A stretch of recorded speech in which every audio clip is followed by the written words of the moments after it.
adelante el capítulo 3 de Corintios. El capítulo 3 de Corintios es un capítulo que yo creo que casi todos los cristianos saben de qué se trata. Y nosotros llegamos de manera oportuna a este capítulo para seguir encontrando nuevas razones por las cuales podemos estar perfectamente unidos. Pablo nos dice que aquellos que somos espirituales, aquellos que al menos comprendemos o pensamos que somos maduros en la fe, nos caracterizamos por buscar la unidad. Dice los primeros 3 versículos que Pablo esperaba que los creyentes de Corintios a esas alturas tuvieran una actitud diferente a la que estaban presentando. Dice él que podía haberle dado alimento sólido, pero ellos no eran capaces. Entonces, en lugar de darle alimento sólido, tenía que darle la leche espiritual, el alimento de un niño. Déjame decirle que cada niño tiene su propio desarrollo. Cada niño encuentra en su camino en su crecimiento, en sus propios desafíos y la manera en que expresa su desarrollo. En el caso, por ejemplo, de Esdras, nosotros hemos intentado darle alimento sólido una y otra vez, pero cada vez que nosotros damos un paso en esa dirección, él no lo procesa bien el alimento, o arroja el alimento completo o se le queda en la boca. Entonces nosotros damos un paso atrás. Quizás nos ha faltado consistencia, pero como de todas maneras pensamos que en un momento determinado él va a alimentarse ya como un niño capaz de procesar todos esos alimentos, simplemente estamos teniendo paciencia. Ahora, eso mismo nos pasa a nosotros en la vida cristiana. La vida cristiana es comparada en la Biblia como el desarrollo de un niño. ¿Cómo entramos en el reino? Bueno, en el reino de Dios entramos naciendo de nuevo. No importa que nosotros tengamos 60 años, el día que conocimos a Cristo, volvimos a nacer. No importa que nosotros nos hayamos graduado de varios PhD en la universidad, el día que conocimos a Cristo, volvimos a nacer y necesitamos aprender el ABC de la vida cristiana.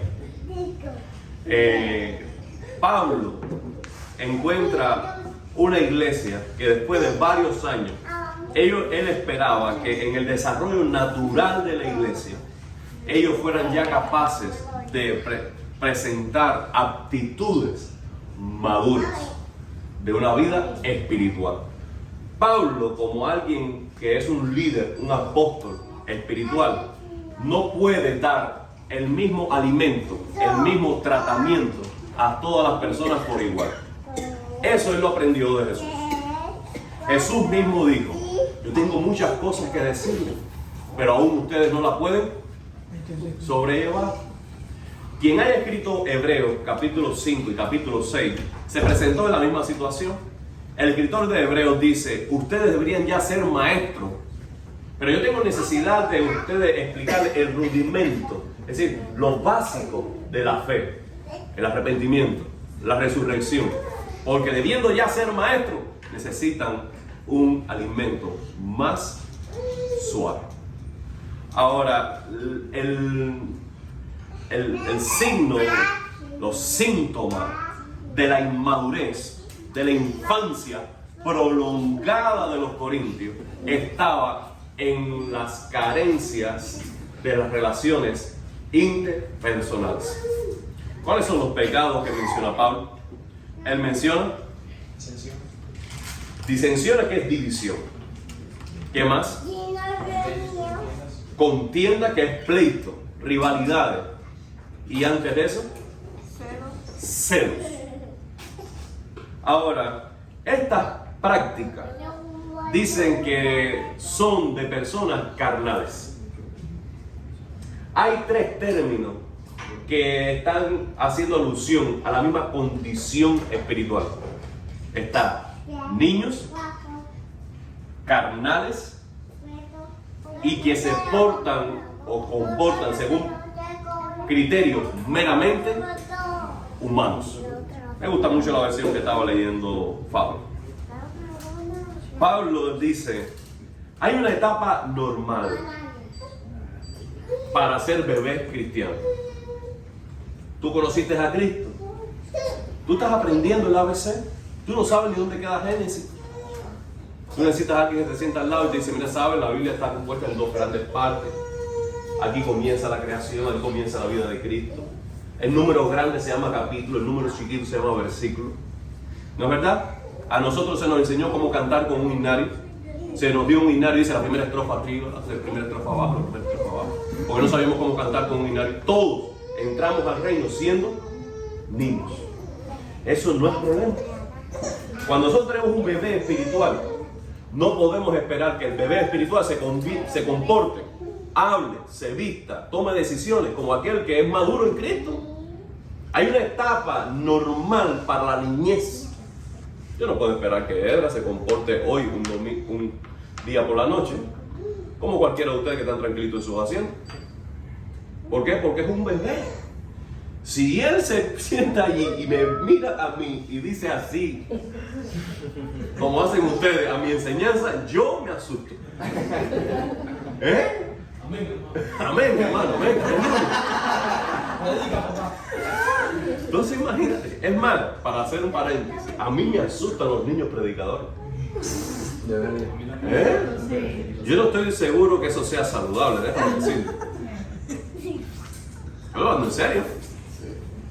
Ando en serio. Entonces, hay una etapa normal para la niñez, pero la niñez espiritual no necesariamente es una carnalidad sintomática. ¿Cuándo es una carnalidad? ¿Cuándo es aquel que es aquel que está realmente comportándose de una manera que es carnal? A mi forma de ver, es aquel que, debiendo dejar la niñez atrás, sigue pensando, relacionándose, tomando decisiones, comportándose como un niño después de 10 años de conocer a Cristo, 5 años de conocer a Cristo. Ese es un carnal. Porque no está tomando decisiones, no está pensando la vida, no está pensando su propósito de vida según los criterios del reino de Dios y el Espíritu Santo y las Escrituras, sino que sigue tomando decisiones, proyectándose en la vida según las experiencias, según la educación de los padres, si estos no fueran cristianos, según la cultura. Y Pablo está diciendo, si ustedes tienen celos, contienda, disensiones, ustedes pueden recitarme los salmos.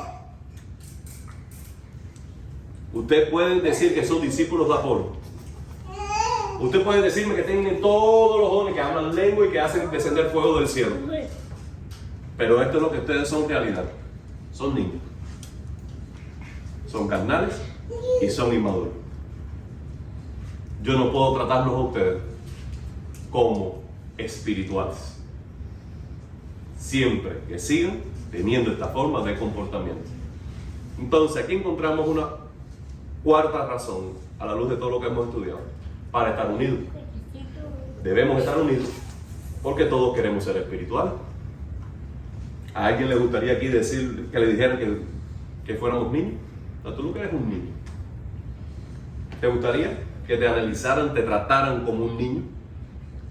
No. Todos nosotros nos gustaría que nos traten con madurez y respeto, porque queremos ser espirituales.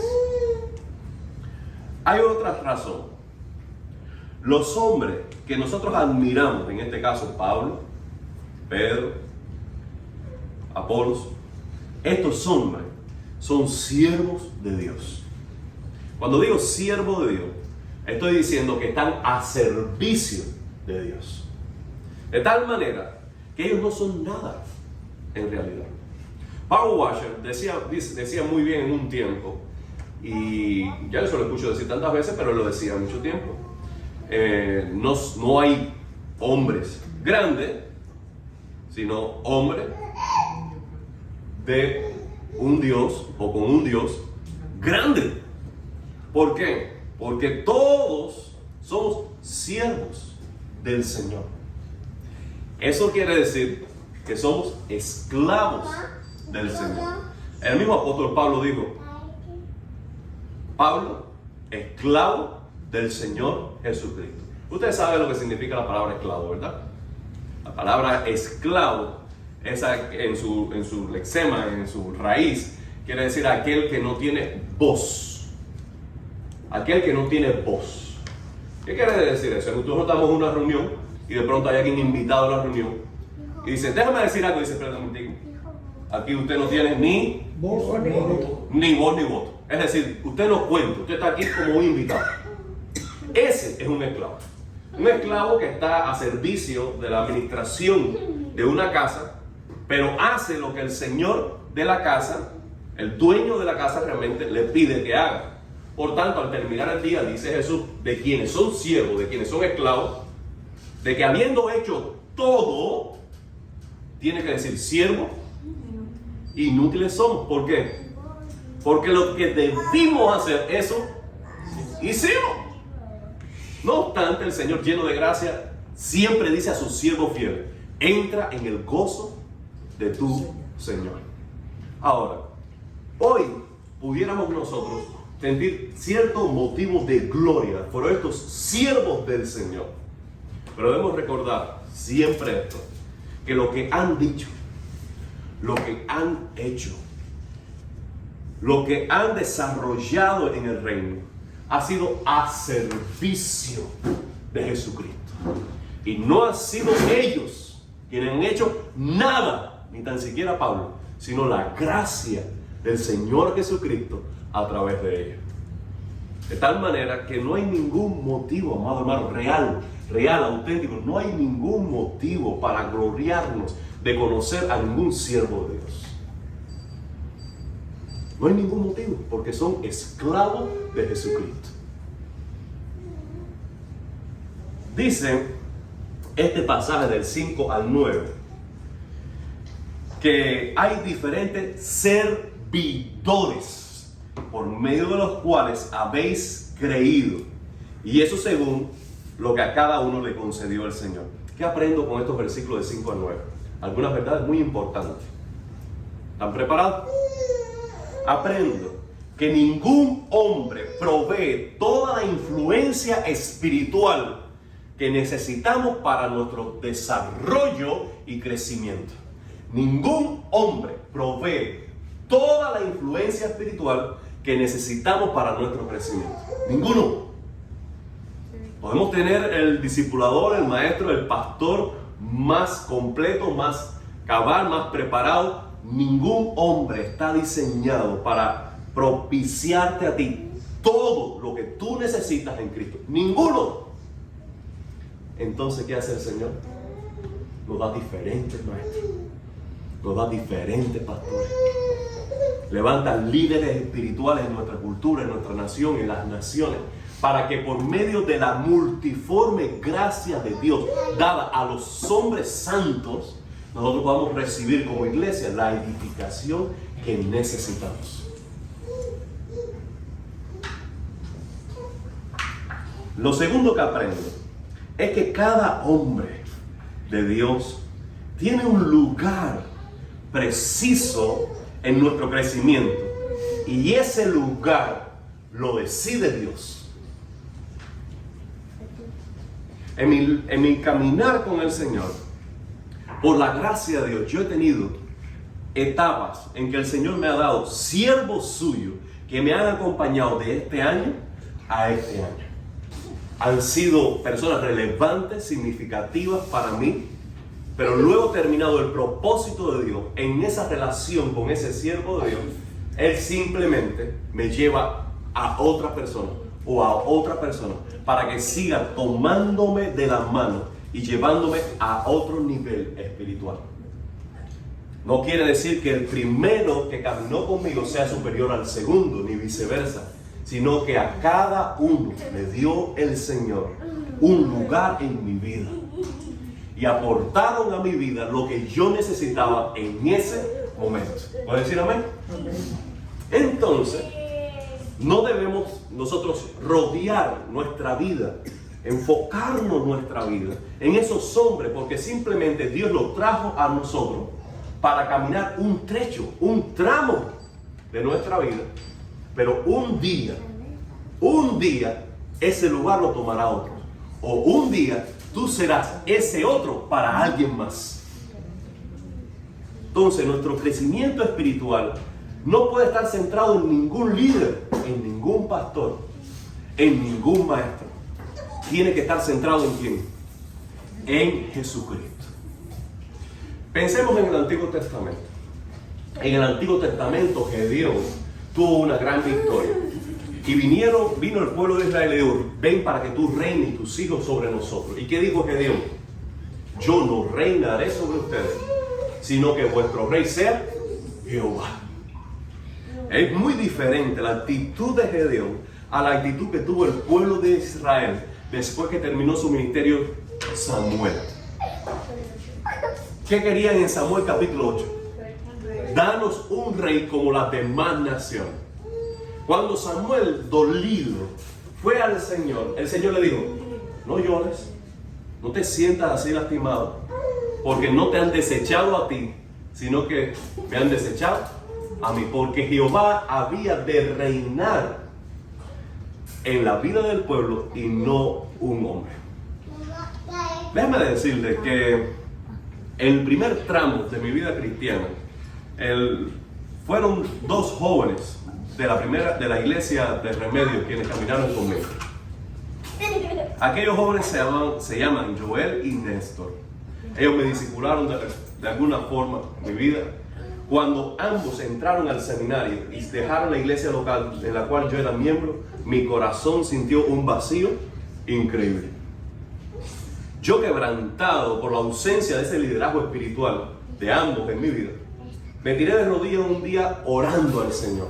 Y yo oraba, recuerdo, un mediodía diciendo: Señor, dame a alguien que me tome de la mano y pueda seguir caminando, creciendo. Necesito a alguien. Y ese día el Señor trajo a mí Samuel capítulo 8. Jehová tiene que ser tu rey. Y es la verdad que quiero decirte a ti. Tu vida no puede estar centrada en mi liderazgo, ni en el liderazgo de Justin, ni en el liderazgo de nadie. Tu vida no puede estar centrada en el liderazgo del último pastor que tuviste o del último pastor en las redes sociales de moda. Tu vida tiene que estar centrada en Cristo. Y todas las demás influencias debemos dar gracias a Dios por ello, porque es la gracia de Dios trayendo provisión espiritual para nuestra vida. ¿Tiene sentido lo que estoy diciendo? ¿Qué aprendo de estos versículos? Dios ha de recibir toda la gloria en nuestro crecimiento espiritual. Si hay un progreso en nuestro conocimiento del Evangelio, si hay un progreso en nuestro carácter en la santidad, si hay un progreso en las habilidades que desarrollamos para el servicio, no está porque fulana o fulano estuvieron a nuestro lado, sino porque Cristo ha estado trabajando en nosotros a través de otras personas. Él siempre ha de recibir toda la gloria. Por eso dice el pasaje: ni el que planta es algo, ni el que riega, sino Dios. Porque Él es quien da el crecimiento. Quien tú llegas a ser en la vida cristiana se debe al trato de Dios en ti. Por tanto, debemos tener cuidado cuando nosotros damos honra a los hombres.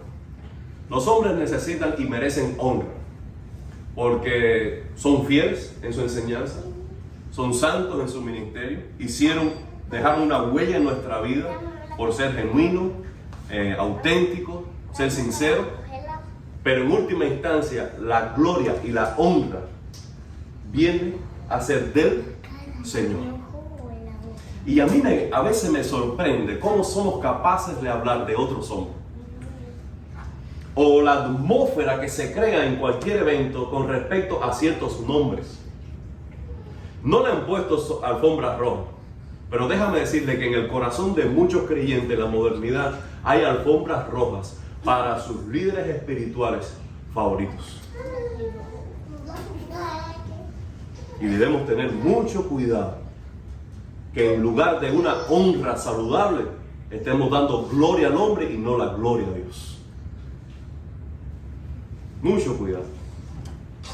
Ahora, le he dicho 2 razones esta noche, porque somos espirituales y porque los hombres que llegamos a admirar son simples siervos. No más. Hay una tercera, porque nuestra identidad nos define como una familia unida. Hay 3 figuras, 3 metáforas que se revelan en este pasaje. Ustedes pueden mencionarlas en Corintios capítulo 3. ¿Con qué comparan la iglesia? Díganme. ¿Con qué comparan la iglesia ahí en Corintios 3? Hay varias metáforas. Una es el que siembra y que riega, esa no. Ok, sí. Entonces, si uno es el que siembra y otro es el que riega, nosotros como iglesia, ¿qué somos? El fruto, lo que se está dando. El campo de cultivo, somos la viña del Señor. Uno siembra, otro riega, pero ¿quiénes somos nosotros? Entonces somos la viña del Señor. Ok, ¿qué otra figura usa allí Pablo? Sí, edificio. Un edificio. Dice que hay un fundamento, cual es Cristo, y nosotros somos edificados sobre ese fundamento, pero al mismo tiempo la labor de los colaboradores de Dios es de arquitectos y que están sobre edificando. Muy bien. Hay un tercero.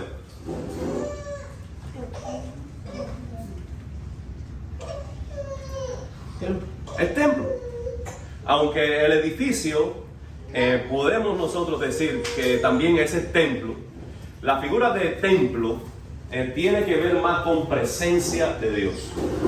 Cuando nosotros leemos, por ejemplo, Efesios capítulo 2, del 20 al 22, nos dice que nosotros estamos sobre edificados, sobre el fundamento de los apóstoles, para llegar a ser un templo. ¿Qué quiere decir? Que nosotros somos un edificio, pero llegamos a ser un templo cuando estamos unidos y allí derrama el Señor, el Espíritu Santo, no en los individuos, sino en la asamblea, en la unidad de la iglesia. Ahora tenemos que somos una viña, somos un edificio y somos un templo. Cada uno de esos llega a ser lo que es cuando las partes que lo constituyen están juntas. Un ladrillo aquí, otro ladrillo allá, la arena acá, el cemento allá, no es un edificio. No lo es. Una ramita o un busto sobre la taza del baño, otra en la sala y otra en el patio, no es una viña. Es cuando están juntos las plantas, entonces son viñas. Nuestra identidad impone que estemos unidos para que lleguemos a ser lo que el Señor quiere de nosotros. La palabra misma iglesia viene de un término que es eclesía. Es salir fuera. Sia viene de asamblea. Son aquellos que están siendo llamados a una reunión afuera. La primera mención de la palabra eclesia, de iglesia, ¿ustedes saben dónde aparece? En el Antiguo Testamento. Y es el pueblo de Israel reunido en el Sinaí para recibir la ley de Dios. Están siendo llamados a salir de Egipto para reunirse, para recibir presencia y palabra de Dios y tener un pacto con Dios. Eso es lo que es la iglesia. Es la asamblea de los creyentes que hemos salido del pecado y del mundo y que nos santificamos para ser un pueblo para el Señor. Es decir, lo que quiero subrayar es esto: somos o llegamos a ser lo que el Señor espera de nosotros solo cuando estamos perfectamente unidos. Hay otra razón para estar unidos y es el temor a Dios.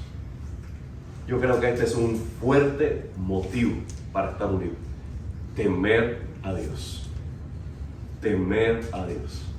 Mira, en los versículos del 10 al 17 aprendo que quienes temen a Dios ponen a Jesucristo como el único fundamento. Pablo fue muy cuidadoso, ya lo leímos en el primer capítulo, de que la iglesia de Corintios no se estableciera sobre humana sabiduría, sobre su discurso, sobre su dialéctica, sobre su personalidad o sobre su ciencia. No, él dijo, nadie puede poner otro fundamento que el que está puesto, que puse yo. Y ese fundamento es Cristo. Quienes temen a Dios se cuidan de que la fe, la vida de la gente estén sobre Cristo y no sobre sí. Porque hacerlo de otra forma, el Señor juzgará. Quienes temen a Dios, además, edifican de una manera adecuada. Dice Pablo, yo puse el fundamento, otro va sobre edificar, pero cada uno mire cómo sobre edifica. Es decir, cada uno debe tener cuidado de cómo es de edificación para los creyentes. La vida cristiana o la iglesia no se edifica de una manera espontánea y según la creatividad o la motivación o la innovación de nadie. Cada uno ha de aprender la palabra del Señor. Cada uno ha de tener cuidado de usar hábitos espirituales, el uso correcto de la verdad del Evangelio para aplicarlas a las necesidades y a la vida de los hombres, de tal manera que las vidas de los hermanos sean edificadas espiritualmente. Hay muchas personas que están tratando de levantar algo llamado iglesia, pero no están edificando la iglesia del Señor. Están reuniendo gente, tienen nombre de iglesia, pero no son iglesia. Y nosotros sabemos que es así. Déjame decirle que eso lo juzgará el Señor. Porque cada uno debe tener cuidado de cómo está edificando la iglesia del Señor y tener temor. Lo que aprendo de este versículo es que quienes temen a Dios saben que su trabajo será juzgado. De tal manera que ningún pastor puede hacerse dueño de ninguna iglesia, aunque haya sido usado para plantarla. Nadie es dueño de la iglesia del Señor. Piper tiene un libro que les recomiendo a todos que se llama Hermanos, no somos profesionales. En un capítulo, él dice, la iglesia no es un negocio familiar. Hermanos, la iglesia no es un negocio familiar. ¿Qué quiere decir con eso? Que muchas veces se confunde la iglesia con un negocio familiar y entonces quienes están en el liderazgo ponen de tesorera a la suegra, pone entonces el ministro de música a su hijo o a su hija, pone como vocalista principal a una sobrina, pone el ministerio de beneficencia a una prima, a una pariente, porque ella es excelente administrando ese ministerio. Pero, hermanos, la iglesia no es un negocio familiar. No es tu oficina privada, que tú dices, ¿sabes qué? Déjame ayudar a la prima que acabó de llegar y le voy a dar este trabajito para que me ayude aquí. No ocurre así. La iglesia es la iglesia del Señor. Y nosotros debemos tener esta conciencia. Todo lo que nosotros hagamos en la iglesia será juzgado por el Señor. Será examinado por el Señor. Aprendo de estos versículos del 10 al 17, les decía, que quienes temen a Dios edifican con alegría porque saben que su trabajo bien hecho recibirá una recompensa del cielo. Además, quienes temen a Dios saben que su trabajo es sagrado. Si hay algún versículo que quisiera subrayar para temer a Dios, si algún día somos tentados a causar algún tipo de disensión, de división, si alguna vez somos seducidos por alguna voz romántica a quebrar el cuerpo de Cristo, a partirlo y tomar cada uno por su parte, mira lo que dice el último versículo, el versículo 17. ¿No sabéis que soy templo de Dios y que el Espíritu de Dios mora en vosotros? ¿Qué quiere decir? Esto es santo. Esto es sagrado. Dice, si alguno destruyere el templo de Dios, ¿qué está hablando allí? que si alguno toma la iniciativa de quebrar la iglesia, Dios le destruirá a él. ¿Por qué? El templo de Dios, el cual somos vosotros, santo es. Amado hermano, nuestro corazón, el corazón del creyente genuino debe temblar. Debe temblar si con algo que está diciendo, con una actitud que está adoptando, con un comportamiento que está exhibiendo, está causando la quebradura de las relaciones interpersonales en la iglesia. Debe temblar en el corazón, porque el Señor lo está mirando y Dios no será indiferente a aquellos que siembran algo en contra de la unidad de la iglesia. En los versículos del 18 al 23, realmente Pablo viene a retomar el tema que ya hablamos en el capítulo 1, que gloriarnos de los hombres es una insensatez. Los versículos del 18 al 23 dice: nadie se engaña a sí mismo. Si alguno se cree sabio en este siglo, hágase ignorante para que llegue a ser sabio, porque la sabiduría de este mundo es insensatez para con Dios. Porque escrito está: Él prende a los sabios a la astucia de ellos. Y otra vez, el Señor conoce el pensamiento de los sabios, que son vanos. Así que ninguno se gloríe en los hombres, porque todo es vuestro. Sea Pablo, sea Apolo, sea Pedro, sea el mundo, sea la vida, sea la muerte, sea lo presente, sea lo porvenir. Todo es vuestro. Vosotros de Cristo, y Cristo es de Dios. Estos versículos nos dicen que la sabiduría que a veces ostentamos con orgullo y que termina dividiéndonos, en realidad es insensatez.